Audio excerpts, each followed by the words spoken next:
SiteView Web is a web server software that can run under most popular operating systems, including Windows, Linux, and Mac OS.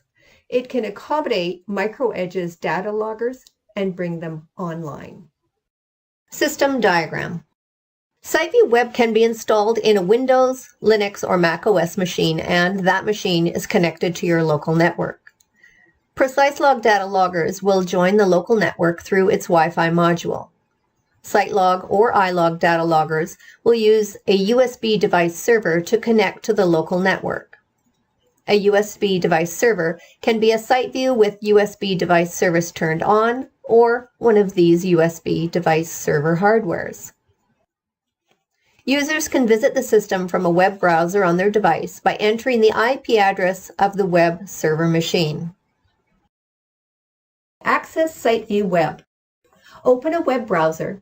Enter the IP address and the port number of the web server machine. By default, the port number is 8998. In the login page, enter the username and password. By default, admin is the username and password. That's ADMIN. At the left-hand side of the top bar, a hamburger button is used to show or hide the left-hand side menu. Click the button to toggle the left-hand side menu bar. If the system is new, you should change your admin password right away by clicking this icon. Add data loggers to the system. Let's add more data loggers to the system by clicking System Configuration icon and choose Add Remote Device button. Click Add Connection button and fill out the settings for a new connection in the pop-up dialog. The new connection will be used to communicate with a Wi-Fi data logger directly, or contact other USB data loggers through a USB device server. Some key settings for a USB device server or a Wi-Fi data logger includes an IP address, a port number, and a password. Those settings must be correct to make the connection work. Click Save to create the server connection. If the system found any data loggers through the connection, they will be included automatically. View data loggers and their status. Click the All Devices button to view all recognized data loggers by the system. The status information of each data logger is displayed in a panel. Click the Device button to view the status of a specific data logger. Click a data logger from the pop-up list. The data logger's status, including the general, channels information, and downloaded data, are displayed inside a panel view. The green icon indicates the data logger is online. If the system has lost the connection to the data logger, this icon will become red.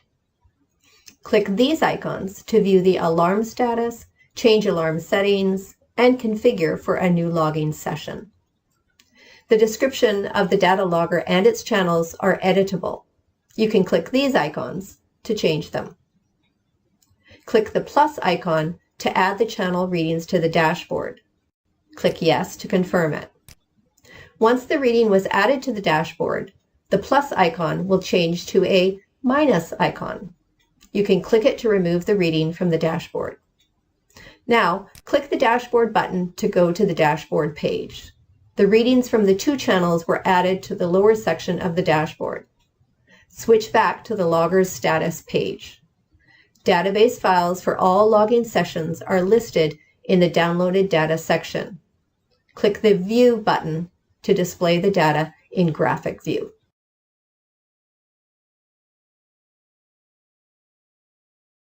Navigate data in Graph window. The downloaded data are presented in Graph View and Tabular View, separated by two tabs. In the Graph View tab, the first group of buttons are used to switch time window of interest. Then the following two buttons are used to shift time window back and forth. These two buttons are used to switch the history of zooms back and forth. The button next to them is used to refresh the graph to the latest data. The calendar is used to choose a start date for the graph. Click this button to export the graph to a PDF file. Click this button to export the graph to an image file.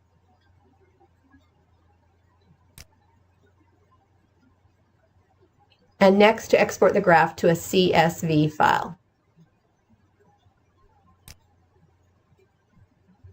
Click Tabular View to view the data in a table. Use these buttons to navigate the pages back and forth. Notice the page number changed as well as the data in the table. Use the calendar to jump to a start date if the graph's time span is more than 1 day. Let's go back to Graph tab and navigate the graph to a specific time window. The available time windows are 1 day, 2 days, 3 days, 1 week, 1 month, 6 months, and 1 year. Use the calendar to jump to December 1st for a month of data.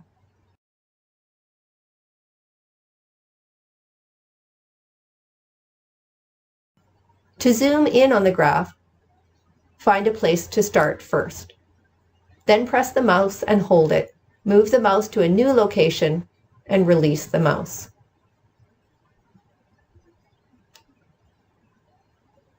Click any channel's description to highlight the curve for the channel. Click the checkbox beside the channel description to show or hide the curve for the channel. Create new logging session. If you need to change some key settings of a data logger, such as the sampling interval or a channel's equation, the data logger must start a new logging session. Each logging session has its own database file that you can open individually from the data logger's status page. Visit the data logger's status page first by selecting it from the list. Click this icon to jump to the configuration page of the data logger. You may change channel type, enable the channels that you are interested in, choose a different equation for a channel, change when the new logging session will start, select a different sampling interval, then click the Save button to save the new session to the data logger. Configure SMTP server. SMTP stands for Simple Mail Transfer Protocol. You can use SMTP server to send out an alarm notification to an email address or text messages. Go to the SMTP server page. Click this button to either create a new entry or edit an existing entry. If everything is fine, click Save button to save the setting. To make sure the SMTP server works, click the Test button to send out a test email. You should receive an email or text message if the SMTP server was created correctly. Add emails and email groups. An email group contains a list of email addresses. If you add an email group to an alarm notification entity and there is an alarm, the alarm notification will be sent to all emails in that group. Go to the email group page. Click Add Email button and add an email address to the email list table. Add another email address and the name to the list. Click this button to create the first email group. Give a name to this group and click Save. Click this button under the new created group to add emails to the group. In the pop-up dialog, select both of the emails and click Save. Now, Manager G1 is ready to be added to an alarm notification entry. Create custom equations. A custom equation is a snippet of script, C# language source code, does the data conversion for a custom measurement. You use custom equation if the measurement that the system provides can't meet your needs. Go to the custom equation page. Click this button to add a new equation. The custom equation contains a name, a description, an output unit, and the source code for the data conversion. The source code can be a function block that contains a name and the arguments. The function must return a value. Once you've finished the editing, you must click Compile to make sure the source code passes the compilation. Click Save to save your custom equation. You can also import one or more equations from a custom equation package that were exported from SiteView software by clicking this Import button. For detailed instructions about custom equations, please refer to the user's manual of SiteView software. Create unit category and unit. A unit, or a unit of measurement, is a definite magnitude of a physical quantity used to describe how large or small a physical quantity is. For example, Celsius and Fahrenheit are two temperature units under temperature category. Open unit category first. By default, the system already includes all built-in unit categories and their units, and they are listed as panels. Click this button to create a new unit category.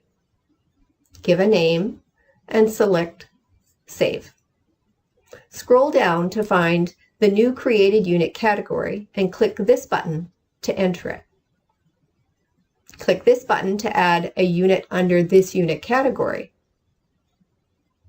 Fill out these necessary settings and click Save. Create another unit. Now you've created a new unit category and added 2 units under it, and they are ready to be used by equations. You can use these 2 buttons to edit or delete an existing unit. View real-time data. Click Real-Time button to access the real-time page. The page will list all data from all online data loggers. The real-time readings can be in panel view or table view grouped by data loggers. Currently, panel view is active. Click Table View to switch to the table view mode. Click this button if you want to view the real-time graph for an individual data logger. A separate tab will be opened and the real-time data will be added to the end of the graph every 10 seconds. You may use these buttons to change the time span of the graph. All channels readings will be displayed at the bottom section of the page, and you can show or hide each channel's curve by toggling the checkbox beside the channel description. You can also view the downloaded data by clicking this button.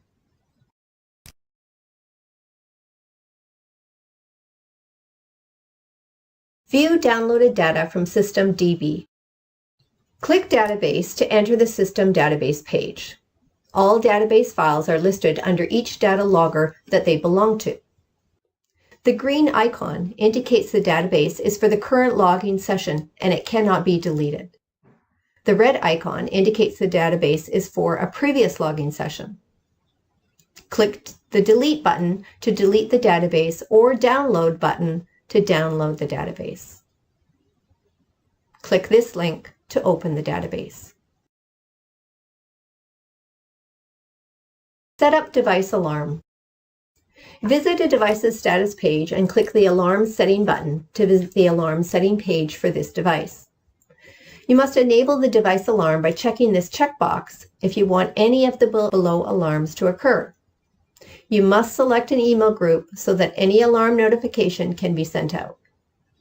If you enable COM error and the device is offline, an alarm notification will be fired. For any alarm, you can choose different on delay and off delay values to indicate how long the system will wait before going into alarm or going off alarm. Each channel has low and high alarm values. When the current reading is below the low alarm value, it will trigger the low alarm. If the reading is above the high alarm value, it will trigger the high alarm. You can enable or disable channel alarm by toggling these boxes. If everything is fine, you must click Save to save the settings to the system, and then click Yes to confirm your action. View alarm status. Click the Alarm Status button to visit Alarm Status page. Alarm informations are grouped by data loggers and are listed in each panel. The caption bar for each device alarm shows the device's identification and indicates if the device level alarm is enabled or not. You can edit the alarm information by clicking the Edit button. The green ball with the letter N indicates this alarm setting is in a normal state. This entry indicates the device is online, and if there is an alarm for this device, Manager G1 email group will be used to send out the alarm notifications. These icons are for the channel alarm status. This indicates channel 0 is in a normal state and the alarms are disabled for the rest of the channels.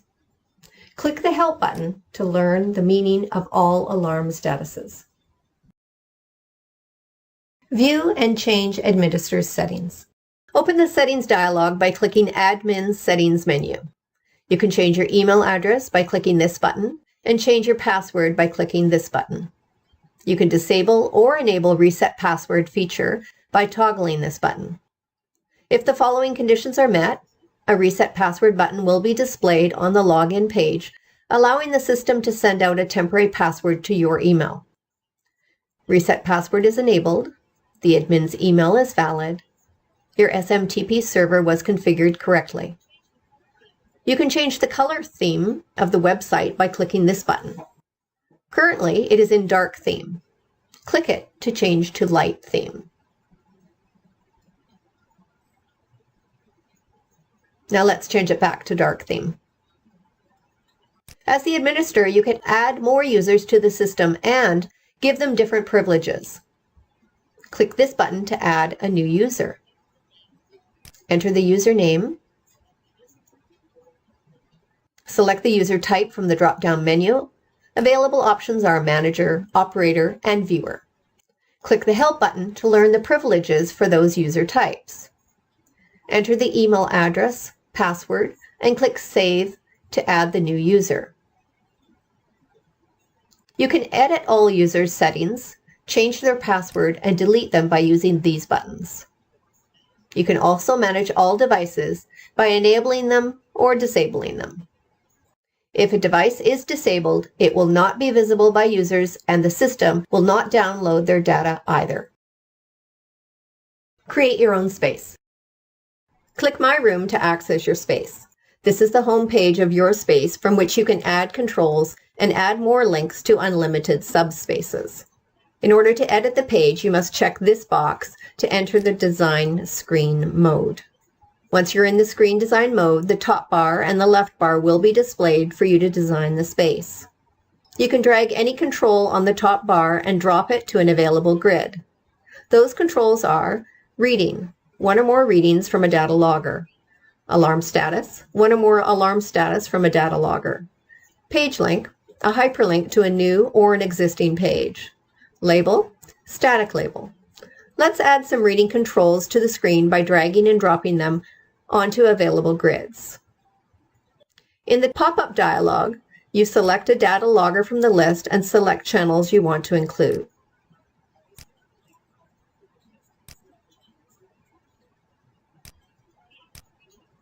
We're adding 3 channel readings from the first data logger to the first row.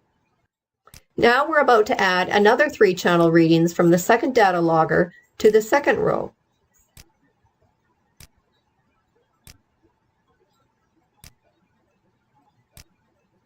You can also add multiple channels to one control. Add a label to the screen. You give the description of the label, then choose a font size, color, and the background color of the label. Use the buttons on the cell level toolbar to edit the control, delete the control, and add vertical lines at the 2 sides of the control. Turn off the design screen mode once you've finished editing. Let's add a page link to the screen and point to a new page. The link was created and points to a new page. You can move any control from one grid to another by dragging and dropping it.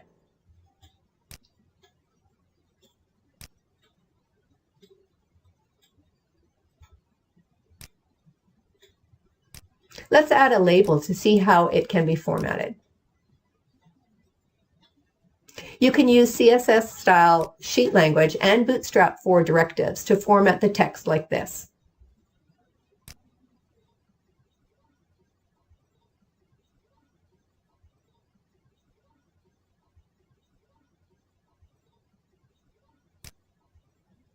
Let's click the Edit button to change some settings to make the label outstanding. You can change the font size to make the label smaller. Change the text color to white, and change the background color to, let's say, navy. Let's click the link we just created to enter the new page. Let's add some alarm status to the new page. First of all, we're going to add a COM error alarm status to the selected grid. Then we will add the channel level alarm status to another grid.